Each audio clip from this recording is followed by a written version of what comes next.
We are We are cultivate. Cultivate. Cultivate. Cultivate. Cultivate. Cultivate. We are Cultivate.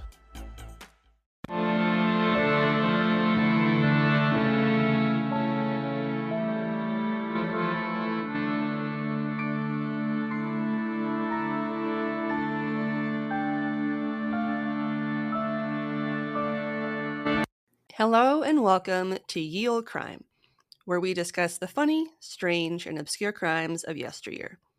I'm your host, Lindsay Valenti, and with me is my sister and co-host, Maddie Stengel. Hello. Hi.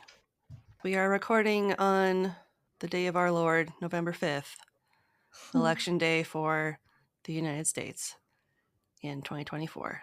So, who knows what tomorrow will bring, but as of right now, it's a podcast. I agree with Willie in the back who just did the loudest sigh. yeah. Like, yes, Willie, that is how the entire country is feeling right now. Just wanted to be done. We all feel that as well. Mm-hmm. All right. I don't remember what the name is for the cutesy name that we did for the non-corrections cubby. So Oh, the kudos corner. I still think it's kudos. No, kudos cubby. Kudo cubby. no, it Kudos wasn't a cubby? cubby. It was something else. Maybe it was We Kudos should- Corner. I don't We know. should listen to our own episodes, maybe. I don't even remember what episode you said it. I'd have to go back, but it's fine. It's fine. That's just what I'm going to say from now on. It's fine. Yes, this is an anti-corrections cubby, so we're keeping that shit closed. Yeah. And I'm just going to tell you about the TeePublic sales for this month, which are November. Oh man, they are so long this month. I just read that. Okay, so from November 6th all the way to the 24th, Wow. which is like 2 weeks. Oh, Yeah. 3 weeks maybe. I don't know, math. I think it's 3. Yeah. You get 35% off everything in our store. So That's awesome. if you want to get ready for the holidays, I was just going to say, that's probably why they did it. You want to buy some presents for people that like the show or for yourself. Mm-hmm. Treat yourself. Now's the time. You should. Yeah. And because it is the first episode of a new month, we need to honor and thank our Buy Me a Coffee sustainers. So once again, thank you to Charlie, Elizabeth, Sarah, and Cheryl for being monthly supporters over on Buy Me a Coffee. If you would like to join their ranks, you can go to buymeacoffee.com/Ye Olde Crime Podcast, all one word. Don't forget the E after old. Otherwise, I don't know what that is. It's not us. Might not even be a thing. Who knows? Not me. Well, on that note, I'm actually doing a supporter suggested episode topic this week. Wow. But this one was recommended by Christina Schneider. I said your full name, so I'm committed now. And you are too. This is off the rails. I'm going to leave it though, because you know what? Whatever. It's fine. Yeah, I kind of like saying it. that. Maybe it's a good segue into our future. Yeah, me just being over caffeinated and insane at the moment. Yes. Feral. So Christina requested Robert Ledru. Oh. I'm really glad you didn't say the doll, because then I would have been like, you know what? You need to have a guest on here. And I will just... No, we will never be discussing him because it is past the 1900s. Thank you, sweet baby Jesus. So he will never be on the show. You can find him somewhere else. Yeah. Go hang out with all of our other lovely independent podcast friends for that one. That have covered him. Yes, you can go do that. But for this episode, with Robert Ledru, information was pulled from the following sources: a 2024 history article by Cassandra O'Hara, 2022 Medium post by Cell Magical. I'm pretty sure that's not her real name, but that's what it was under. It reminds me of that Miscellanea. Miscellanea, yeah. I love her. A 2019 AV Club article by Mike Vago, one of those. 2017 history collection article by Khalid El Hassan. Yep. 2012 Look and Learn article. 1937 the San Francisco Examiner article. Partners in Crime YouTube video, and Wikipedia. And links to all of these articles will be included in the show notes. We wouldn't be here without support from listeners like you. If you're interested in supporting us financially, you can leave a one-time or monthly donation over on Buy Me a Coffee or our Venmo page. Links are in the show notes. And we make a point of reaching out to send you a thank you note and stickers to show our appreciation. Want to show your support in a more concrete way? Pick up some Yield Crime merch over at our TeePublic shop. We shout out whenever there is a sale each month, and we work to make sure we're creating new designs and changing it up whenever possible. And hey, thanks for listening. If I can't edit out the heavy breathing sounds, it's not one of us, it is Chief. He can't help it because he's a dog. He's got a barrel chest. He does. All right. So the story of Robert Ledru doesn't really begin until the 1880s when he was in his 30s. Oh. Know nothing about him before then. Really? Like no records? I couldn't find anything. Nope. Dang. I'm sure there's something out there that's in French, but I can't read French, and I couldn't search for it. Merde. Robert was considered France's version of the fictional Sherlock Holmes, and was the go-to person when it came to solving criminal cases in Paris, France. Sounds like a Netflix show that the Stranger Things cast would be a part of. What's the character's name in Agatha Christie's books? Poirot? Something Poirot? Maybe. I'm trying to think. I was like, oh, I should have done that instead of Sherlock Holmes because Poirot's French, but and I didn't think it'd do that. So I'm putting it in now. I'm pre-correcting my cubby. I like this episode already. I do too. I love it. I love it so much. So Inspector Robert was also well known for his arrests of anarchists, as well as his part in breaking up cults that practiced black magic, because 1880s. Yeah, but interesting. You just break into the room they're in and be like, stop it. And they're like, oh man, you caught me. And then they stop doing black magic. Yep. Even Satan's like, oh, damn it. I found you. And he's like, gets sucked back into hell. Nah. You meddling Robert. And I would have got away with it too. If it wasn't for Robert Ledru.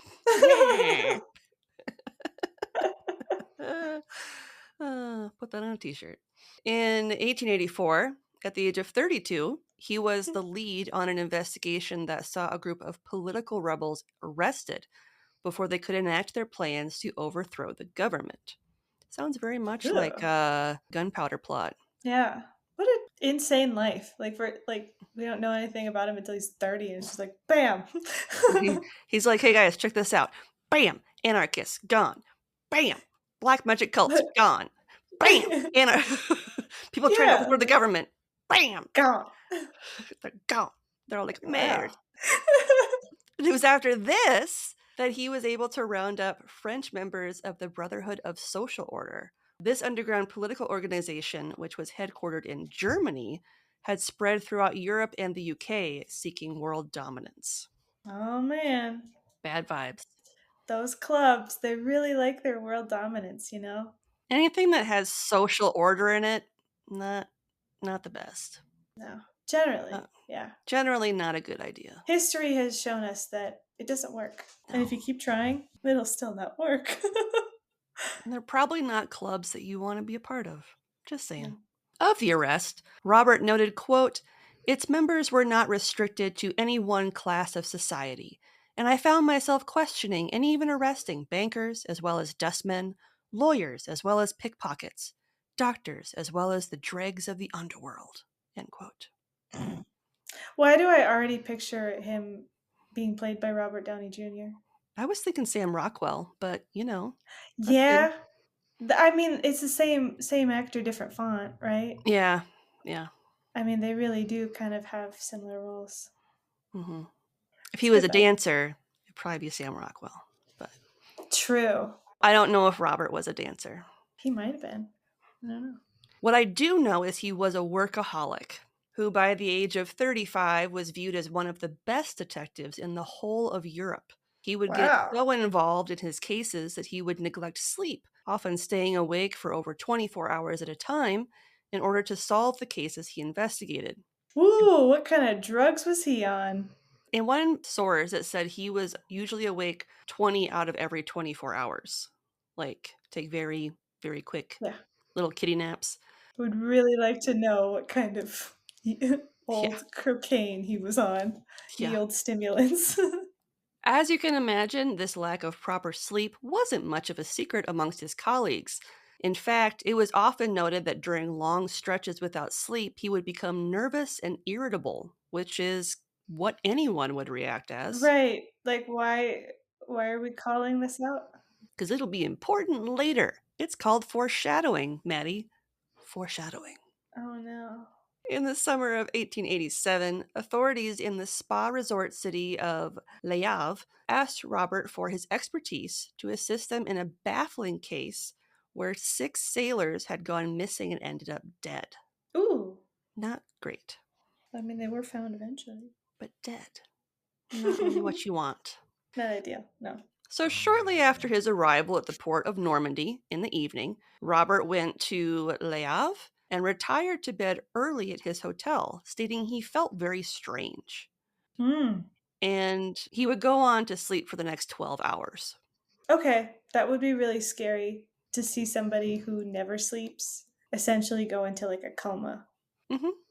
Mm-hmm. He actually might have did. The next day, when Robert awoke, he was extremely confused when he discovered that his shoes and socks were inexplicably wet. Not only that, but someone had apparently also opened his bag.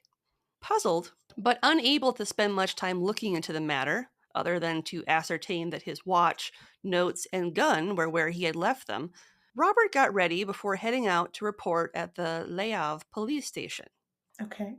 Upon entering the station, he learned that the case for which he had been called over to investigate had been downgraded in the list of priority cases, as there had been a murder the night before. Oh. The victim was one André Monet, a prominent dress shop owner from Paris, who had been found on the beach of Saint-Ardres, face down and naked after suffering a gunshot wound to the chest. Ouch. Mhm. That'll do it. That'll kill you good. According to the initial report, police couldn't determine the killer's motive, as all of Andre's belongings were still on his person. His clothes were Yeah. nearby, which ruled out Which would be robbery. super weird. Yeah. And as you can imagine, given the popularity of spa towns in France at this time in history, particularly considering that Le Havre was one of the main ones in the country, it makes sense that they wouldn't want any of their tourists getting killed, let alone Right. spoiling the reputation of the town. Hence why they Mhm. were also trying to figure out who was killing all the seamen. Sailors.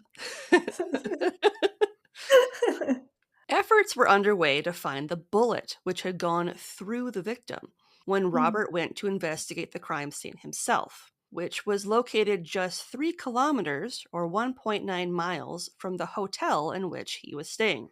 Okay. He noted a line of footprints that led to and away from where the victim lay. As he began examining them, others in attendance noted that his demeanor seemed to change, and he appeared quite troubled.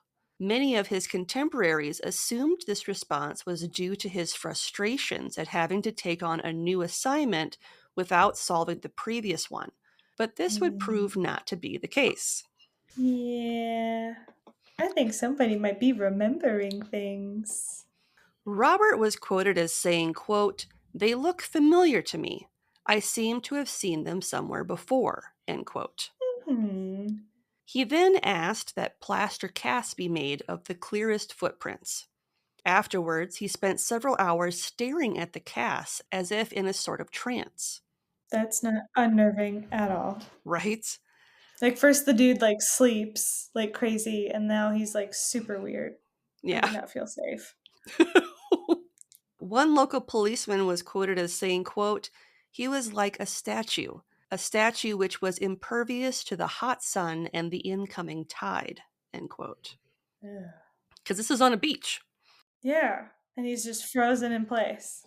Yeah, he's just like Essentially kind of stupefied almost. sitting on the beach staring at these plaster casts. Yeah, he definitely did it.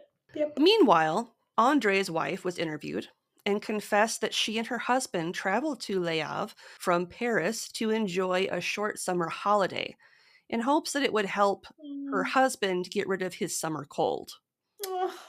And he wasn't a fan of the local stuffiness and apparently had left his room for a moonlit walk and a late night swim. Oh.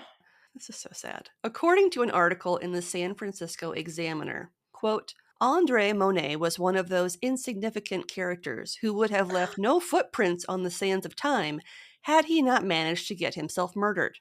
Oh my God. Harsh. That is one of the meanest things I think you have ever quoted. And we've heard some shit. Yeah. That says so much without saying anything. Oh my God. That was so mean. I would light that newspaper on fire. I would commit arson if they were talking about someone I loved. He was a small Parisian businessman whose wife was the brains of the business. He was neither rich nor poor, had no real friends nor enemies, no love affairs, was true to his wife who neither loved nor hated him, but was too busy to have lovers herself. Yet this insignificant, inoffensive person had been murdered, naked, on the beach at night. End quote. Insane. Very little tact, truly. Holy smokes. Interviews with Andre's next of kin didn't yield results either, as he had no known enemies that would wish him dead, and no heirs that would benefit from his untimely demise. Additionally, Andre's body bore no signs of a fight or struggle prior to his death. Unaliving was off the table, since the gun was missing and the shot that killed him had been fired from a distance, as there was no gunpowder residue on his skin. Yeah. In fact, the whole crime scene looked as if someone stumbled upon the victim at random, shot him, and then turned and walked away.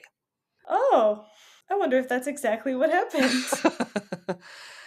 Robert later approached the chief of police, telling him in no uncertain terms that they could call off the investigation. Quote, there is no need to stay here any longer. The case is solved. I know the identity of the killer. End quote. It's me, Mario. Wahoo! Oh no! After making this startling declaration, Robert, who appeared quite shaken, left the beach and returned to his hotel, where he locked himself in his room until the following morning. Normal. Casual. Upon leaving his room, Robert was informed by the chief of police that they had managed to recover the bullet that had killed Andre during their search of the beach. Robert took the bullet to inspect it and proceeded to pull out his revolver to compare the bullet to the other cartridges in his gun. Now, this may seem startling, but really, at this time in history, it wouldn't be. The bullet in question had been fired from a German Luger pistol, which was the most common model of pistol in France at the time. In fact, it was so popular that pretty much any person doing any sort of criminal activity in France during the 1880s would have likely had such a pistol on their person. Even though, fun fact, not a lot of them were actually produced. It was with this evidence in hand that Robert boarded the next train bound for Paris to report the incident to his superior and turn himself in for murder. Mama, just kill the man. In a move very reminiscent of Sherlock Holmes, Robert proclaimed, quote, you need look no further for your killer. He is right here. I am the man who shot Monsieur Monet to death, end quote. Oh my God, he would have delivered that line so well too. So dramatically. You know he did. And he had a mustache, so I imagine him like twirling it or like at least fiddling with it a little bit. Yeah, and his greatest performance yet. Yes. As you can probably imagine, the chief of police and the rest of the local law enforcement were quite baffled by this revelation. Even more so when Robert admitted that he had no memory of encountering and killing Andre. So then, why was he convinced that he himself was the killer? It was the plaster casts. See, in the footprints, which showed that the killer had been wearing socks at the time, not shoes. Oh. It also showed that the killer was missing their big toe on their right foot. That's a pretty good, and yep, I can see why he thought it was him. The casts that were made perfectly matched his own footprint, as he himself was missing his big toe, which he illustrated to everyone present by removing his shoe, sock, and prosthetic toe. I just at this point, he'd be like, "This is your evidence," and then like just a couple of the police like throw up immediately after seeing his toe. Bleh. Don't warn a guy, man. I picture it being wood for some reason, like just like a little wooden doorknob, Put those door dogs stopper away, type of thing. man. Fun fact, Robert sustained an injury as a child from a bullet that resulted in the amputation of his right big toe. Yeah, instead of your shoot your eye out, you'll shoot your toe off. You'll shoot your toe off. Add to that the fact that his socks and shoes were mysteriously wet the morning after the crime, and we have even more evidence to levy against him. The final proverbial nail in the coffin had to do with the bullet itself. Robert always carried with him a fully loaded pistol, and upon checking his revolver, he noticed that there was one round missing. Oh no. When he more closely examined the fatal bullet to the other cartridges from his gun, there was no doubt in his mind that his revolver had been used in the slaying, and all signs pointed to him as the killer. Mm-hmm. Ballistics testing proved his theory regarding his revolver being the murder weapon. Uh-oh. But if he had no memory of the event taking place, could he really be 100% confident that he had ended Andre's life? Right. Robert firmly believed that he must have been asleep or in a sort of fugue state when he came upon Andre and killed him. Robert spent time reconstructing the murder as he understood it, stating that the murderer had woken in the middle of the night, at which time he got dressed and exited through the first floor bedroom window before proceeding to the beach. Okay. It was there that he encountered Andre Monet. Chilling on the beach. Just taking a swim. Man. And we don't even know if he managed to get in the water. Like, he could have just finished getting undressed before he even got in the water. We don't know. Yeah. Robert was quoted as saying, quote, "I'm not sure what was said. Perhaps the killer asked too many questions and the men quarreled. Perhaps Monet unintentionally annoyed or upset him. Who knows? All I do know is what happened next," end quote. He went on to describe how Andre was shot and left to die before the killer once more returned to where he had been staying, climbed through the window, returned the gun to where it had originally been stored, and went back to sleep. That's insane. Quote, "I don't think the murderer knew what he was doing. I believe that he was walking in his sleep and committed the murder while in a trance. The man is sick, very sick, and could easily kill that way again, which is why I insist that I be arrested and put somewhere where I can do no more harm," end quote. I mean, I can kind of understand where he's coming from. If I feel like if I found out that I accidentally killed someone in my sleep, Mm-hmm. I would want to keep people protected from me because what else am I capable of? During the investigation into Robert's claims of guilt, the evidence pointed to him telling the truth, as improbable as it sounded, so he was sent to prison and put under round-the-clock surveillance. Even so, the higher-ups in the police force continued to question how and why Robert committed the crime. Mm-hmm. The only answer they could come up with is that the fatal attack was the direct result of Robert being stressed and overworked, which caused him to picture himself as a killer who happened to lodge an attack while he was asleep. So they devised a plan to test out this theory. Okay. While he was imprisoned, Robert was given a revolver that was loaded with blanks that he was instructed to keep under his pillow, which is where he normally would have stored it. Casual. Well, I mean, he's a detective. I know, but still, like, But yeah. It's just crazy. Yeah. Anybody just, like, having it under there. One night, as Robert was being observed, he was seen getting out of bed before he removed the gun from under his pillow, took aim, and then fired at one of the 2 guards on duty near his room. What the fuck? Like, did he know that they were there? Or was it like a creepy, like, I sense you're in my house, bang, bang? I don't know. That's terrifying. But it was after this event that the authorities were convinced that Robert was, in fact, a homicidal sleepwalker, in addition to being an amazing detective. So it was like a Jekyll and Hyde type of thing. He's Dexter. He's Dexter. He's Dexter before Dexter was Dexter. Now, Robert's case isn't the only one in which someone who was sleepwalking had committed something wholly out of character for them. That's insane. Robert himself noted that he had recently been experiencing nightmares of committing murder, and although he was advised by a doctor to actually rest for once, he refused to listen. And it was during one of these fits of sleepwalking that the murder of Andre Monet took place. So crazy. With this new evidence, the question then became, what do we do? A trial took place during which his lawyer argued that Robert was really only a danger to others at night. During the day, he was a normal, upstanding citizen. Just treat him like a vampire. It's fine. There have been other court cases where an individual has been accused of non-insane or insane automatism. It's been argued that because sleepwalking occurs without volition, it can legally be viewed as a form of automatism? Automatism? How do you say it? I don't know. Other explanations for homicidal sleepwalking include drug-induced amnesia, malingering, episodic wandering, fugue states, and REM sleep behavior disorder. The jury in this case agreed with Robert's lawyer, and the controversial decision was made that instead of imprisonment for being found guilty of homicidal somnambulism, the best option for everyone involved was for Robert to live in seclusion.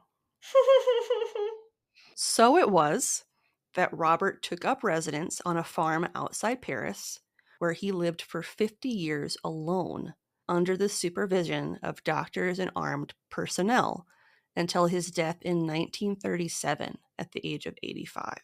That's insane. So he was just watched so he wouldn't kill again. Yep, he'd be out there during the day, and then at night people would come and just make sure that he didn't leave the house. Yep. Wow.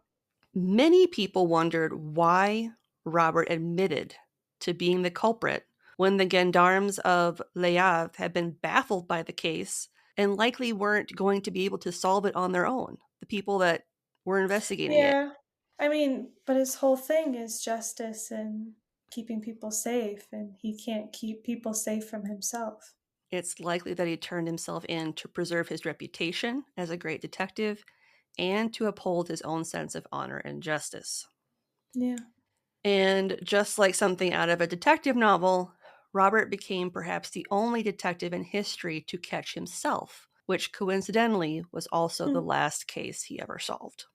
Yeah, I doubt he probably got much work after that. No. It's kind of a rough integration back. Especially when you're a recluse. Yeah. And that's Robert Ledru, the sleepwalker killer. Insane. That is really cool. I like that one. That was fun. So thank you, Christina. Yeah, thank you. If you love the show, the best way to support us is to leave a 5-star rating and review on Apple Podcasts, Podchaser, Good Pods, CastBox, Podcast Addict, and or Audible. Links to all of these are in our show notes, or if you're already listening on one of these platforms, you know what to do. Oh, and while you're at it, shoot us a question you'd like to hear us answer on the pod. We'll give you a special shout out and address your burning questions all at the same time. The weirder, the better. Submit them via link in our show notes or shoot them to us in our DMs. And this week's podcast plug is the Beyond the Rainbow podcast, also known as Rainbow Crimes.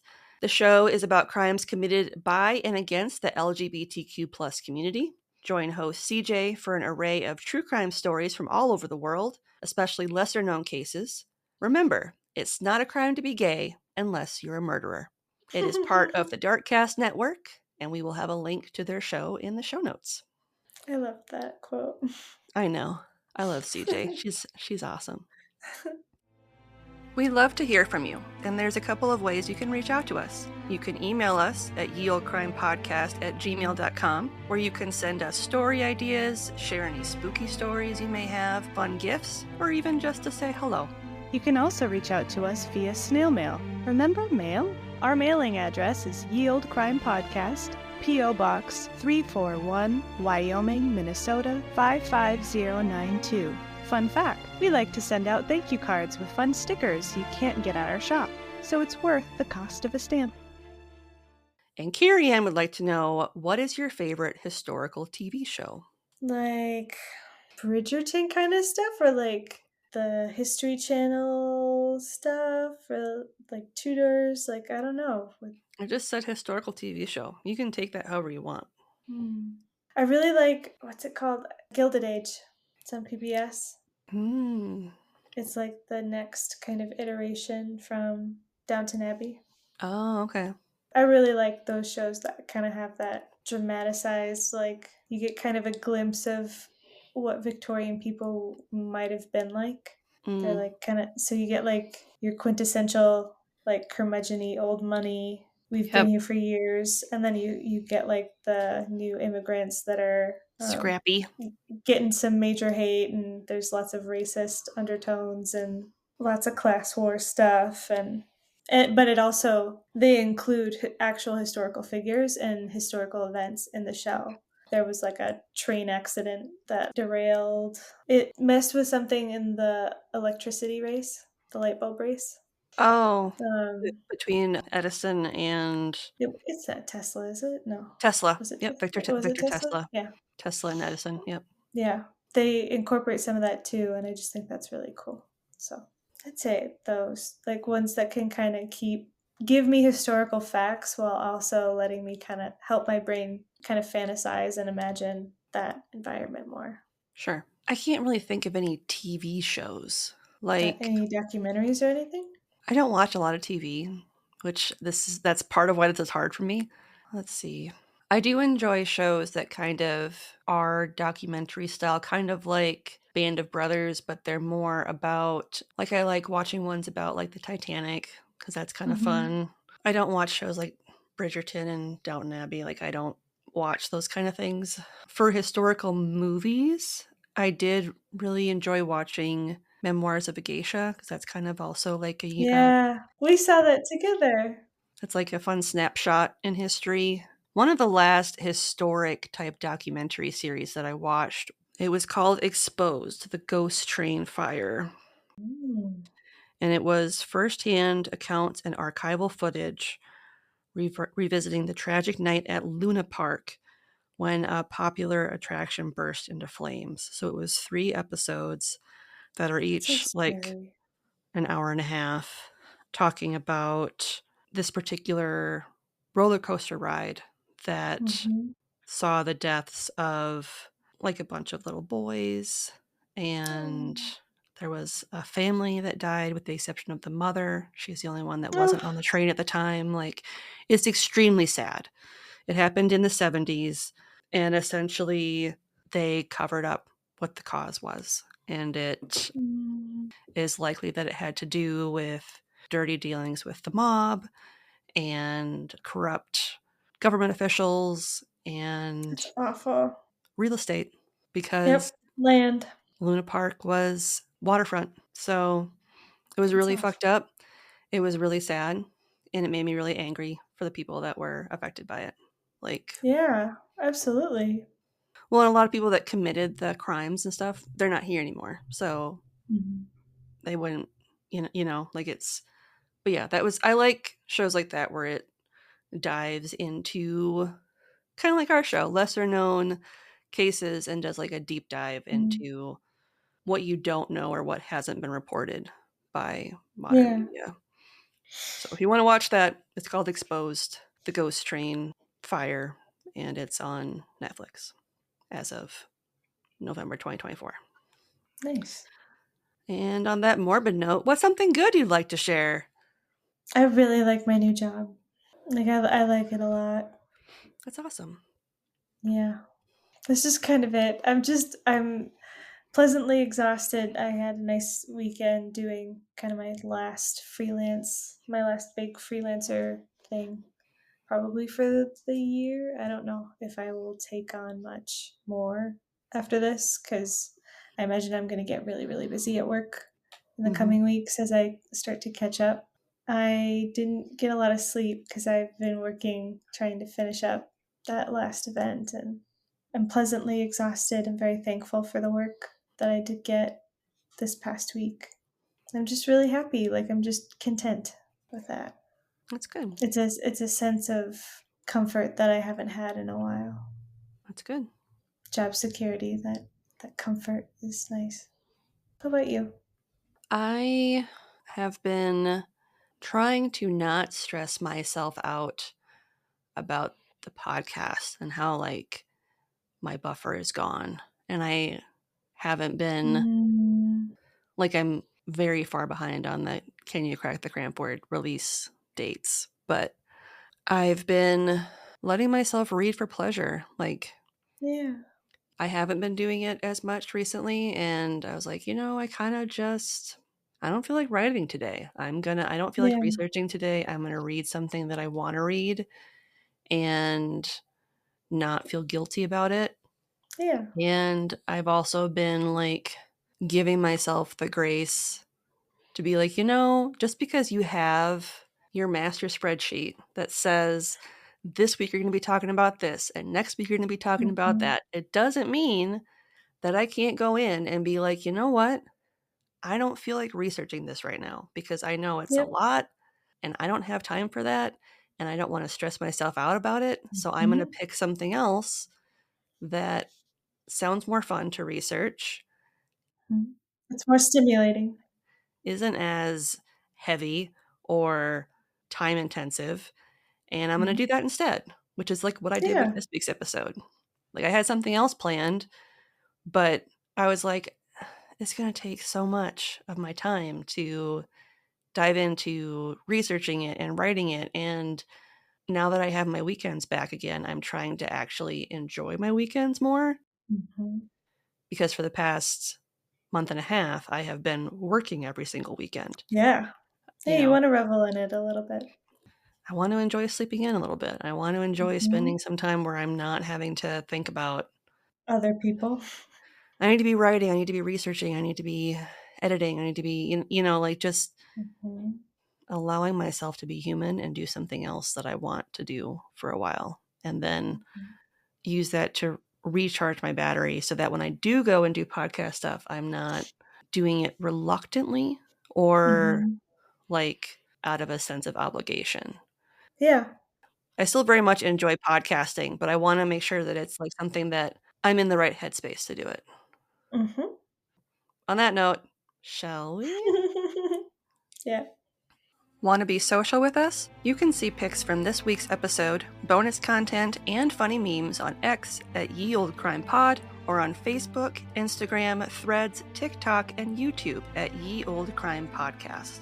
Speaking of YouTube, we have a special playlist just for our Can You Crack the Cramp Word segments with our guest podcasters to see who can correctly guess the meaning of some obscure Victorian slang terms. If that's your thing, check it out. And on that note, as always, I'm Lindsay. And I'm Madison. And we'll see you next time with another tale as old as crime.